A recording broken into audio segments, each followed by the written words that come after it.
You should see a Google Ads dashboard, hopefully. Looks good. Perfect. So just for context, and I think this will be instructive too. This is a campaign that has been running for 2 years and 8 months now. Almost the same exact original keywords and the same exact ad, and $17,000 in spend. Wow. Now, the reason I'm bringing that up is a few things. One, you really need to stay consistent to get these kind of results. So you don't just get them on day one. But what I'm about to show you, the broker would not still be running this if it wasn't working. Because that's the question I always get. It's like, what's the conversion rate? Does it work? Well, the conversion rate's gonna vary by your ability to follow up and your consistency.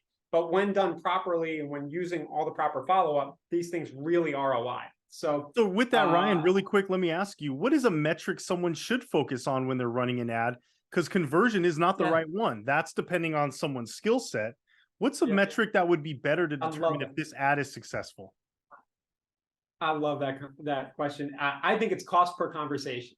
Okay, cool. What does it cost me to get somebody, whether it's a positive, even just a no, what does it cost for somebody who's just totally unknown to me to interact with me in some way? It's a response to a text or a phone call, usually, or an email.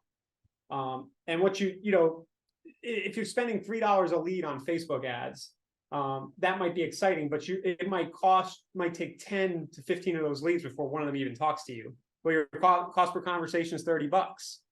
Good news is, in this business, I don't know, if I can talk to somebody for $30, I can probably make those numbers work. If I've been at it a while and I know my market and everything.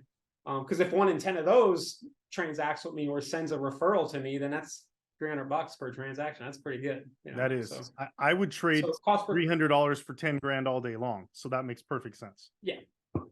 Yep. So these ones, what I like about Google is it's just the higher intent. It's somebody actually going on Google, searching St. Pete, Florida real estate, and that's what they're doing here.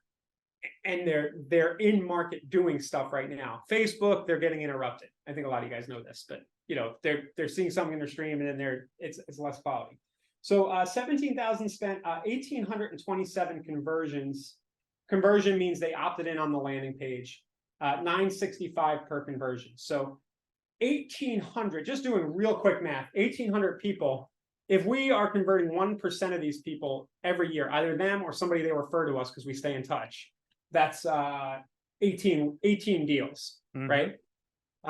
St. Pete, Florida, I don't know, our average sale price is probably like 350 or 400. The average side is probably almost what we spent total on this. So if we've done if we've done 2 deals, we're ahead of the game in 3 years on these 1,800 leads. And I would say that you'd have a hard time not converting 2 people out of 1,800 leads. So the online math still works really well in this business. So let's get to what you guys really want to see. Those are that's the numbers. Let's look at the actual ad itself. So first, I'm going to show you the keywords. And I think when a lot of people run PPC, they go nuts trying to have hundreds of different keywords, and they really obsess over this part. I think when I ran this, I typed real estate St. Petersburg, Florida into Google and just let it suggest. This is what I usually do, like 30 or 40. And I said, okay, go ahead and run those. So we have 24 keywords here. And what you'll notice is that the conversions mostly come from the top handful, right? So people might be searching new construction homes in St. Petersburg, Florida, but it's very few.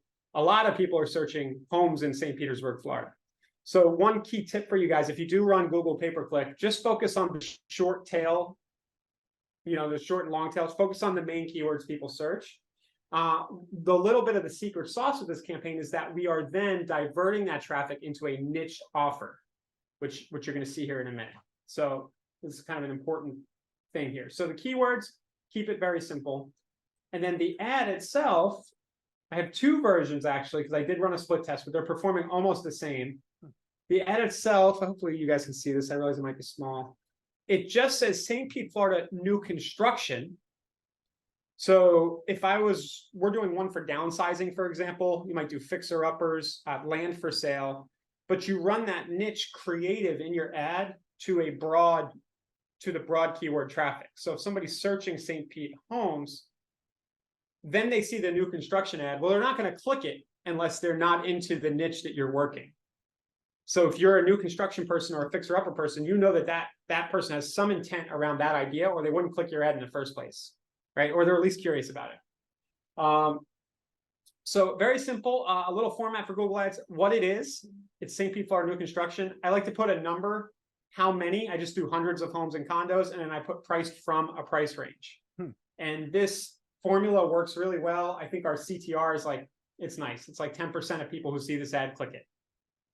Right. And then our average cost per click is nice. You know, if you're wondering, you should be able to get a Google click for between $1.15, maybe $1 in most markets, up to about $1.75. Usually they land in the 140 to 150 range to get a click. And you could do a lot of math from there, you know, thinking about cost per conversation. Okay, 10% of those, well, you know, worst case, I'm at 15 a lead, 10% of those will talk to me. That's 150 a conversation. You know, 10% of those will convert. You can start to extrapolate from there. Okay, so where does this click go, right? This is, I'm sure a few of you guys are wondering. So I'm just going to click, and this is probably going to look familiar. Yep. Oh, I missed it too. I really wanted you to see that, and I X'd it out. There was a quick pop-up that said, allow your location. And I don't think I'm going to be able to get it to do it again because it only does it once to not be annoying. But that was thanks.io asking for the location. And sometimes it doesn't even ask, it just gets it. So I'll just plant that in the back of your head. That's like a little extra thing that's on there. Because what we can do is we get the address of the person, and then we can follow up with the postcard.